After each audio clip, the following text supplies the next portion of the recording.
అర్థం చేసుకో మగరాయ అంతా చెప్పకున్నా ఇంకా చాటుగా మిగిలాయా కనులు చెదిరే కాంచన వివరించే వీలు ఉందా వేధించే వయసు యాతన కలహించే వీలు కోరిందా కసిరే కైపు కామనా నొప్పంటూ భయపడతానా తీపి గాయాలు చేస్తున్నా నిప్పంటిన సరసన అపసోపాల తాపాలు చల్లార్చనా ఎలుకో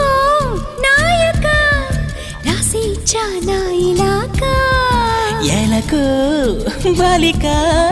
దూసుకొచ్చావే ఇలాగా